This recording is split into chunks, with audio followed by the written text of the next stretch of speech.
உறவுகளுக்கு வணக்கம். இது நம்ம ட்ரெண்டிங் பருவதமலை.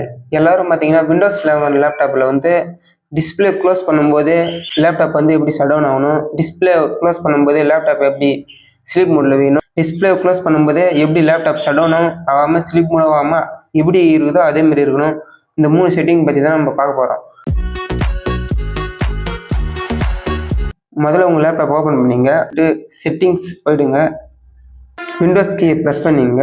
விண்டோஸ் கீயை ப்ரெஸ் பண்ணிட்டு சர்ச் பாரில் போய் செட்டிங்ஸ்ன்னு டைப் பண்ணுங்கள். செட்டிங்ஸ் உள்ள போயிடுங்க. செட்டிங்ஸ் உள்ள போயிட்டு சிஸ்டம்னு ஒரு ஆப்ஷன் லெஃப்ட் சைடில் இருக்கும், அதை கிளிக் பண்ணிங்க. கிளிக் பண்ணிட்டு நெக்ஸ்ட்டு இங்கே வந்து பவர் அண்டு பேட்டரின்னு ஒரு ஆப்ஷன் இருக்கும், அதை கிளிக் பண்ணிங்க. கிளிக் பண்ணிட்டு நெக்ஸ்ட்டு ஸ்க்ரோல் பண்ணிங்கன்னா லிட் அண்டு பவர் பட்டன் கண்ட்ரோல்ஸ்னு ஒன்று இருக்கும், அதை கிளிக் பண்ணிங்க. கிளிக் பண்ணிட்டு ஸ்க்ரோல் பண்ணிங்கன்னா ப்ளக்இன் அண்டு ஆன் பேட்டரின்னு 2 ஆப்ஷன் இருக்கும். அதில் வந்து டூ நத்திங் 4 இடத்துல கொடுத்துட்டு நீங்கள் லேப்டாப் டிஸ்பிளே க்ளோஸ் பண்ணால் லேப்டாப் நீங்கள் எப்படி விட்டீங்களோ அப்படியே இருக்கும் திரும்ப ஓப்பன் பண்ணும்போது.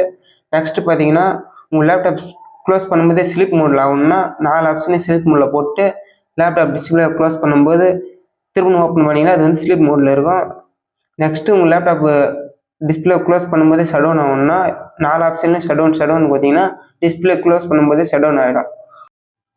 இந்த வீடியோவை முழுமையாக பார்த்த அனைவருக்கும் நன்றி. இதுபோல தொழில்நுட்ப வீடியோக்களை பற்றி நிறைய தெரிந்து கொள்ள மறக்காமல் நம்ம ட்ரெண்டிங் பருவதமலை சேனலை சப்ஸ்கிரைப் பண்ணுங்கள்.